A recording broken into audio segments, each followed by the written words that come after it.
People are here. Oh my goodness. Did I start? Yeah, I guess we're live. Okay. Sorry. Just joking with you guys. First time. Recorded. There you go. Recorded. Do it. All right. Recorded February 7th, 2024. Mad echo team. There we go. That's better. That's That's better. better? Yeah, that's better. Yeah. All right. It's almost like calling in from a cell phone. I don't know. Like last week. Is the glare too bad behind us? You look No, great, it's Brodie. great. I know, bro. Thank you. You look great too. Like, I'd buy something. Yeah. Yeah, I really Thank you. You look great too. Both look great. Everybody looks great today. well, appreciate it, man. We try. We try. Yeah, so you know what? we're all in different places, right? We're all in Yes. different places. It's Well, cold I out, mean, man. It does stuff we for are you. every week, but except for you two. It looks like, Edward, you have someone familiar. with Someone you. familiar. Oh yeah. So anyway, good afternoon, Brodie. Good afternoon, Rod. Good afternoon, Andrea. Good afternoon, Edward. How's everyone doing? Pretty Not well. too shabby.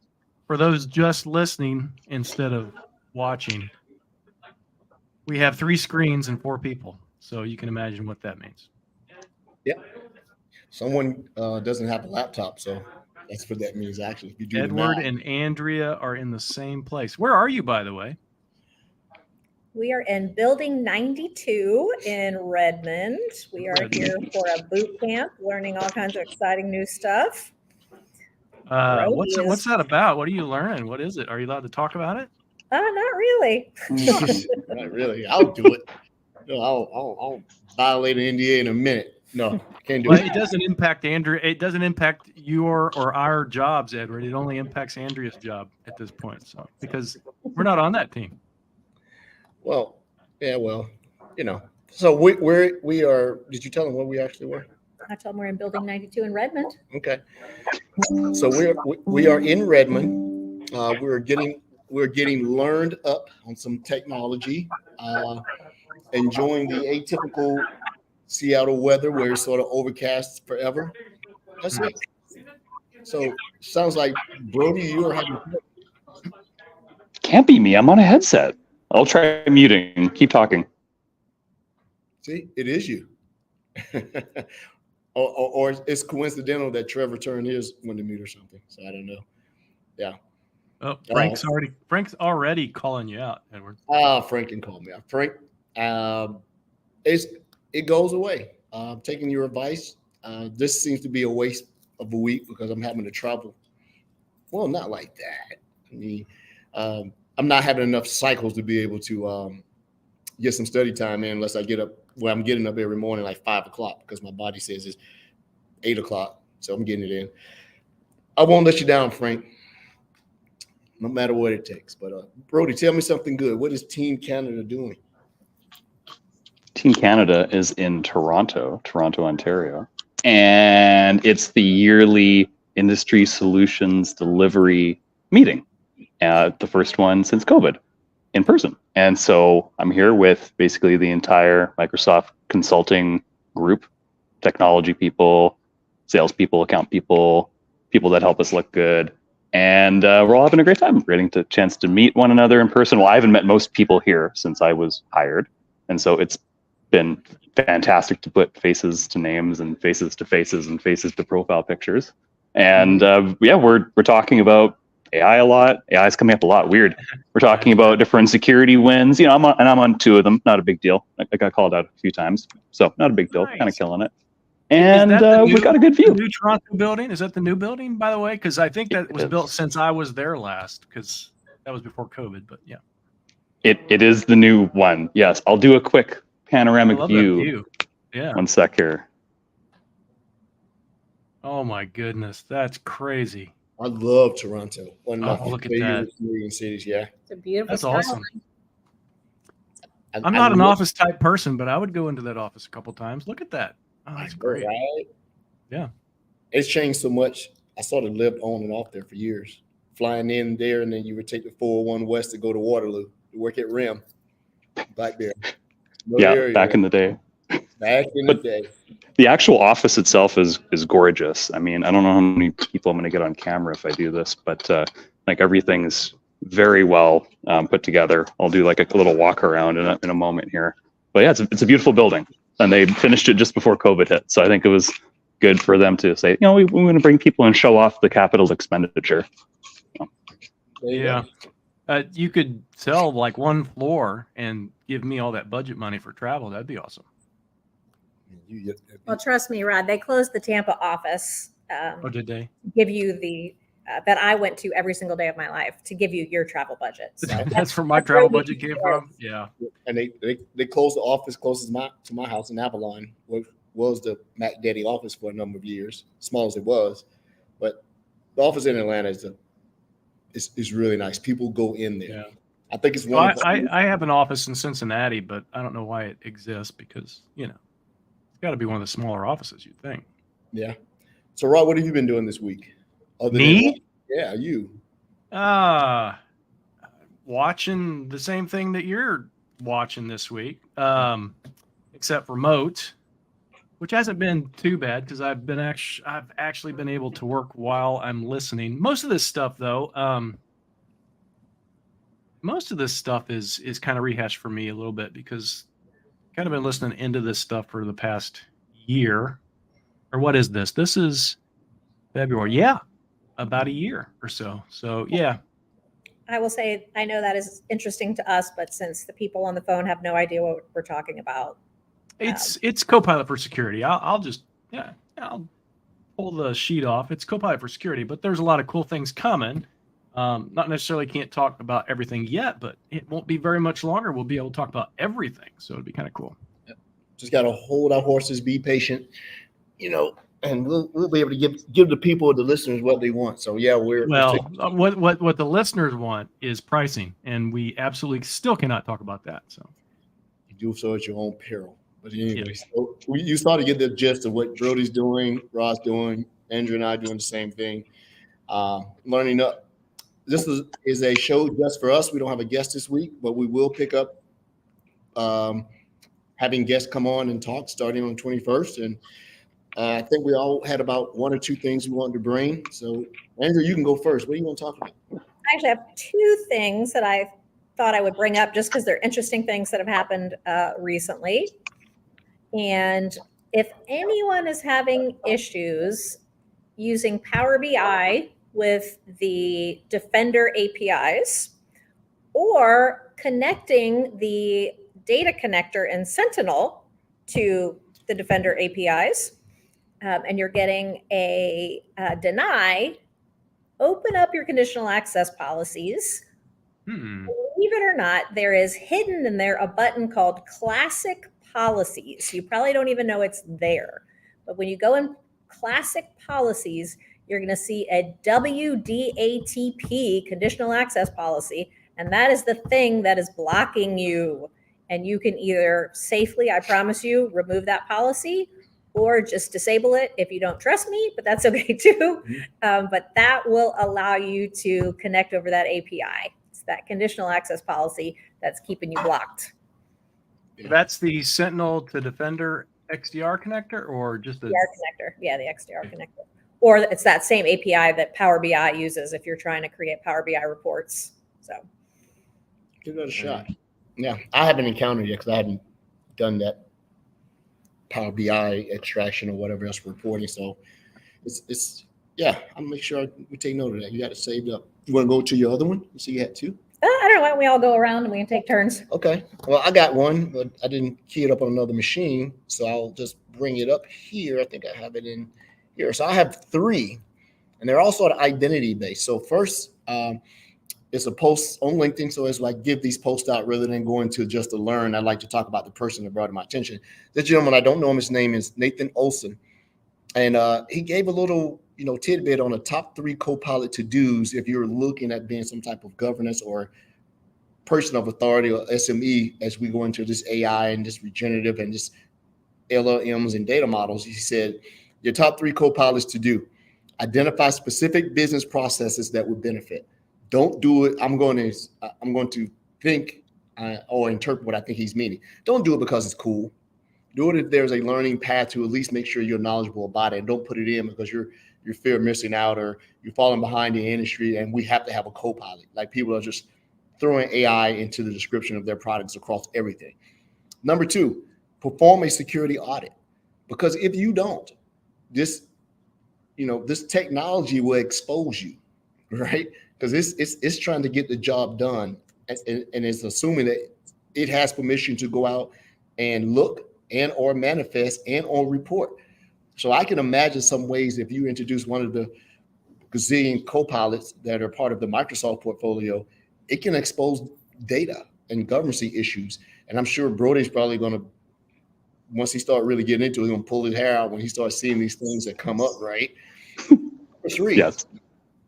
assign a co-pilot data steward.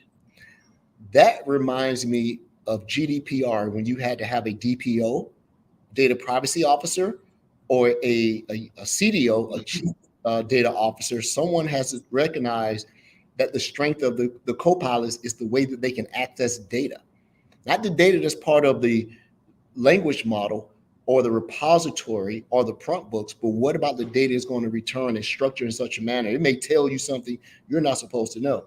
So you need to have someone. And the interesting thing is, you can't assume that your co-pilot technology, whatever you're using it for, will stay within your data governance boundaries.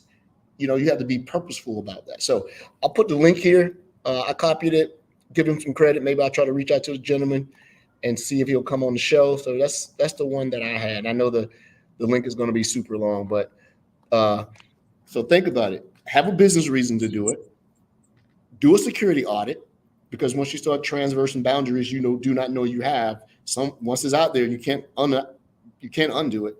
And number 3, get you someone who is a data steward. That may be your existing data protection division, your DPO, your chief data officer, whatever that may be. Someone that is part of your data governance, whether it's GDPR, SOX, high trust, they need to be in that. This is not a nerd technology. Someone needs to be that. So that's the first one I had. So I put the link in there. Rod, what about you? I have a few things to share, but let's start with this. I think most generally I talk about AI stuff these days. This is sort of AI Weird infused, but it's actually an Entra thing that they released this week, which I thought was super cool. If they're not aware, Entra Verified ID now has Face ID.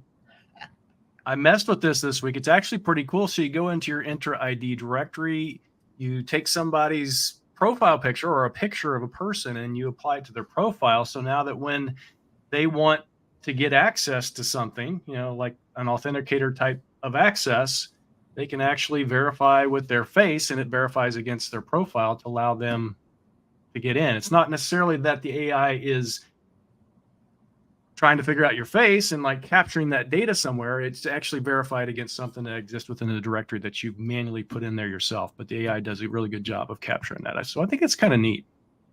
I saw that. That was going to be one of mine. Sorry. I didn't choose it. Doob is at best though, because if this is a static shot without, biometrical,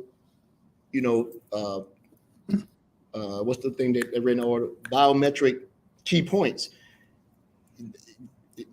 It's like, what if you change the way your face is? You can just copy someone's face unless they're embedding some metadata into the image in itself, like a hidden QR code in your irises or something. You just take someone's face. I saw that. I say, okay, we see where this is going, right? But it's interesting too, because I think more technologies are going to be, unfortunately, face biometric based. Like several years ago, prior to COVID, a lot of people complained about it or all up in arms. I don't want you scanning my face. But if you've been through an airport recently and you use Clear, they are starting to scan your face now. It's becoming part of your actual ID. So in the near future, TSA will just literally scan your face. We have that in Canada for what we call Nexus, which is TSA or pre-check, whatever you guys call it down south. It's global entry. Thank you. We have it for TSA as well, though. Out of Canada now. Okay. Pre-check is face. Yeah, Yeah.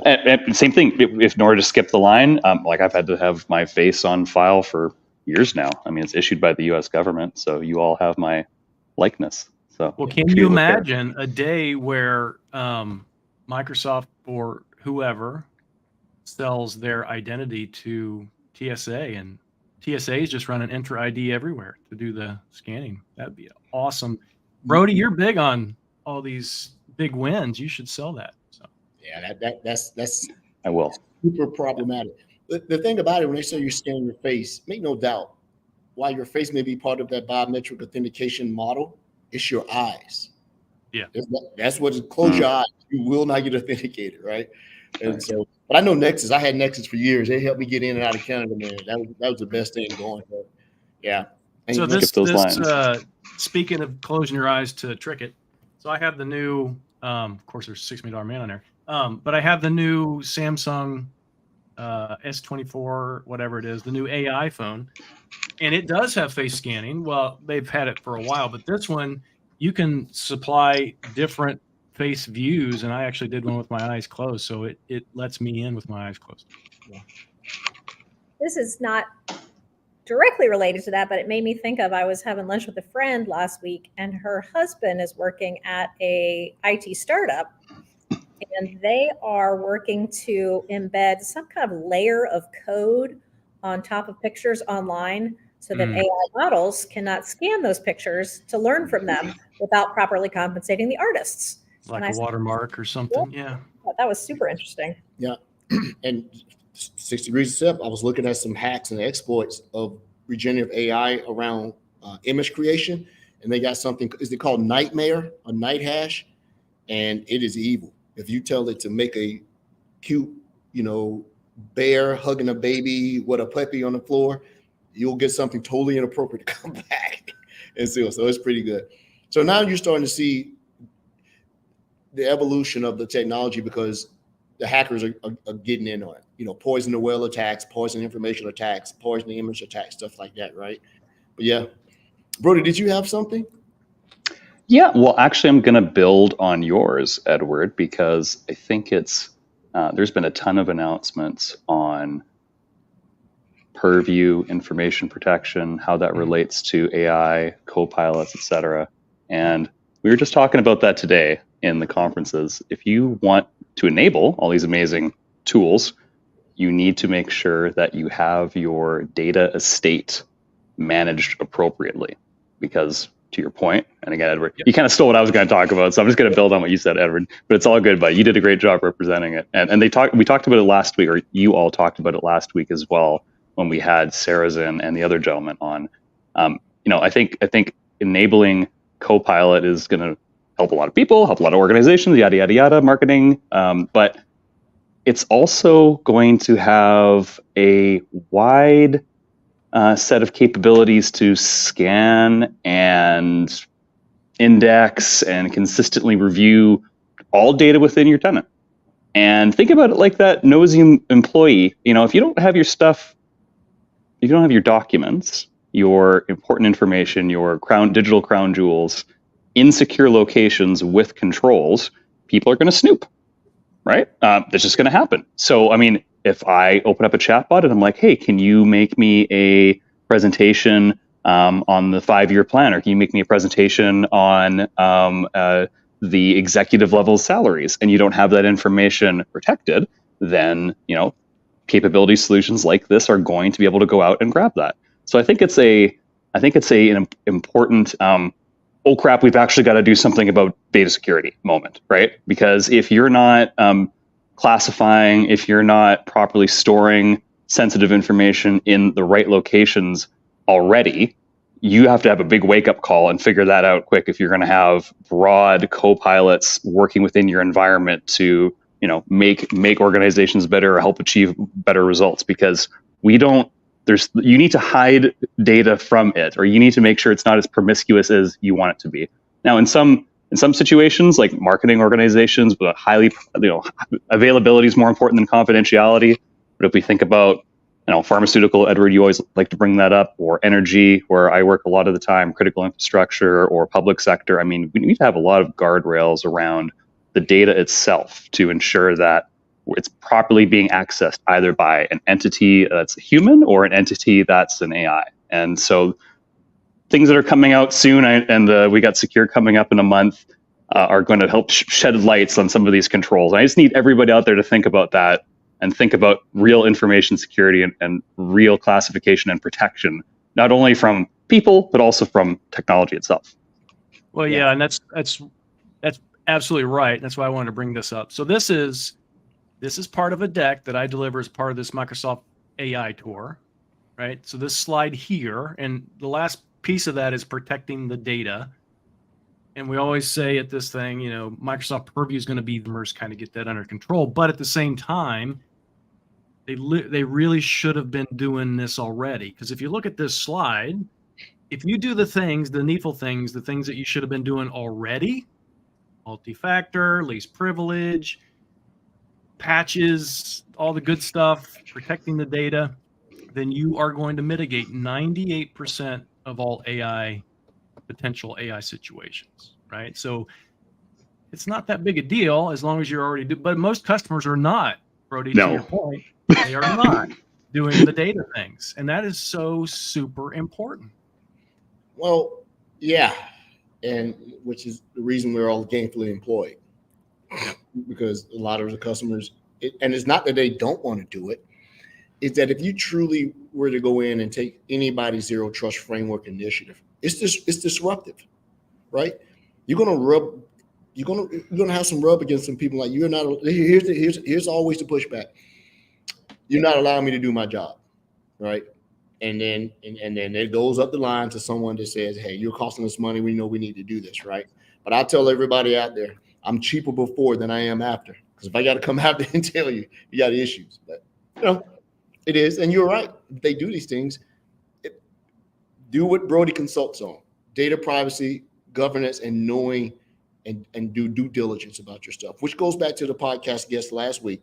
You know, one of the first things, if you pin that to what the first thing I talked about, and the guy said, do an audit, you know, what do they call this? Cold storage data crawl. You know, do those things. Go back and see where your data repository is.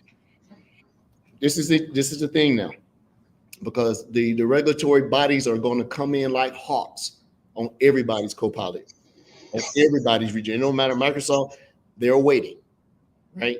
And they're waiting for the first person to fall on their face. And they're going to go, see? All right. Yeah. Want to go with one, Andrea? Can I? Sorry, Andrea. I just want to finish something, if you don't mind. I don't mean to interrupt, but just super quick. Dean in the chat said, "Which Copilot should I use to find incorrectly protected information?" And there's going to be capabilities. They're in private preview. I think we can talk about private preview. They were last week, but there's going to be capabilities within our stack in order to allow admins and data custodians to see what's actually out there and visible. So you're not going to have to go and do all the guesswork. We're going to help you, but you have to implement the controls and the best practices or recommended practices, which is hard. You know, it's especially for enterprises at scale. It's hard. Data security, information protection is difficult. You need to have a plan. And you're right, Edward. That does lead to a lot of consulting, for better or worse. It leads to a lot of consulting, but you're consulting on a good thing. You're trying to help people get right. So there's nothing bad at that. And to get right, you got to spend money. You can spend money now, you can spend it later. And you got it. And Brodie is cheaper now than he is later. And yes. we're fairly reactive as a society as it is, but the more proactive you are, the better. Andrea, I'm so sorry I interrupted you. Thank you very much. No. And honestly, along that same point, you know, back in the olden days, right, cataloging the data was super hard. And so people got bogged down in the thought of, this is going to take forever. I don't know how to do it. I don't have the expertise. But now we have these fantastic tools that will, you know, automate those processes for you. That's even before we get to the co-pilots for data, right? We still have Purview and Priva and all the P's that I don't even know about. So yeah, it's crazy. If you look at the job postings, if you look at the Defender stack, even though it's a single operational platform, you can make a career out of compliance portal. You could. It is not for you to go be a hobbyist and try to do it. And to our job seekers out there, once we get into the month that we talked about certification, career path, and everything, you should charge $25,000 to $35,000 per Defender product in your salary.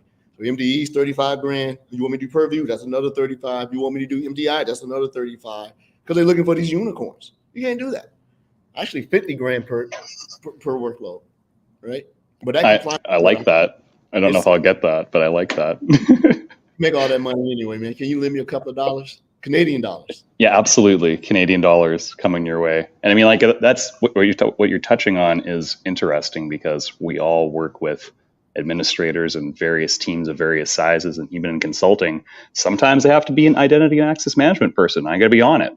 And all of a sudden, now it's information security. And then, hey, now we're back on endpoint security. So yeah, I think you can't get stuck in one particular skill, but you have to kind of flow and meet the need when it shows up. And luckily, we've got a bunch of great training material and resources online. Not only Microsoft, but people in the community, right, Rod? Yeah, and this is, I'm going to date myself huge here, but I know there's a couple others on this video, on this show that would know what I'm talking about.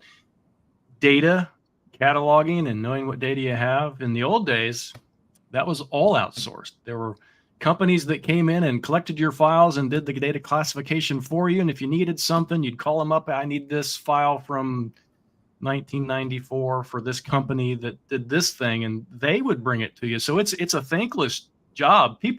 Organizations, the reason why they don't do it is because they don't want to do it. It's difficult. It's hard. That's why technology in this case is super useful. And it was often done in the most stressful, event. You're preparing for an audit.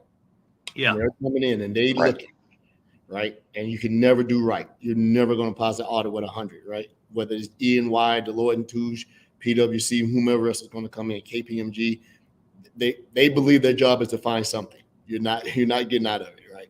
You're not getting an A. But sure. So I got one more. I didn't even get to do mine. I thought Brodie cut you off. That's what happened. Well, then I apologized. And Andrea, yeah, you go, and then I'm gonna sneak out because we have a team building event right after. So Andrea, I really want to hear yours before I go. And I'm sorry, guys, my laptop is being crazy today. I don't know if Rod can maybe find the setting in Entra ID for conditional access for Microsoft managed policies. Back November 2023, we told customers at Ignite that we were going to start changing some of the conditional access policies. There's a setting inside conditional access where you can have it be Microsoft managed or managed by you. If it's Microsoft managed, that means when we decide to implement something, it's going to happen in your tenant. If you leave it to that default setting of Microsoft managed, and they're changing 3 policies in the next few weeks, you may have seen this. You may have seen this in, if you're the tenant admin, you should have got some pop-ups about it, but on the off chance you did not, this could make a huge difference in your environment. And so they're making a change for MFA for administering the admin portals. So you're going to see a change to that one. If you have not changed the Microsoft managed, they're going to change the one for per user MFA and also for risky sign-ins. So hopefully, I'm sorry to put you on the spot, Rod, but if we can't find that, we'll give us a screenshot or link to the article later. But or you can just go to the Learn site and Google Microsoft Managed Conditional Access Policies, and it should show you exactly where to go in the portal to make that selection. Yeah. Perfect. And these are no-brainers, right? These are absolute no-brainers, and it's a part of Microsoft's strategy to make the default tenant configuration more secure than it has been in the past, right? As opposed to leave it up to the customer. And you need to plan for this. It's a 90-day countdown. So we'll find the article. Extremely important. It's a no-brainer, but don't wait till day 89 because you need to actually talk with people and plan and make sure everyone's on the same page because that could cause a real issue if you let it lapse. So. We rolled one of these out already, which was let Microsoft decide which form of MFA you could use. And that was going to be the strictest. So if you had the user set for text message or email or the Authenticator app, it automatically defaulted to the Authenticator app. And so we had lots of customers calling and being like, why can't people get text messages anymore? It's because you had that setting to Microsoft managed. So. SIM swapping stuff is becoming a thing, right? So I wouldn't want text messages or SMS messages anymore and email because if I've hacked your email and you're getting an authentication request in the email, I got you. I have only one phone factor. At one customer we're working with, Edward, extremely good point. Yeah, SMS, try to avoid it. So let's say you use the Authenticator app. Well, you don't want your second attestation method to be email, because if somebody's in your phone, they're going to use that. They're going to use email, right? So security questions has been coming up a lot, where it's something you know, and it's something outside of the phone's realm. So if we're doing attestation method 1 being the Authenticator push notification, and then attestation method 2 being security questions, you're covered off from a device-based risk situation where someone's compromised, like your phone, for instance. So super important that you brought that up. I'm going to take off, team. I love you all. Have a great day. I mean, good to see you. Yeah, I can't find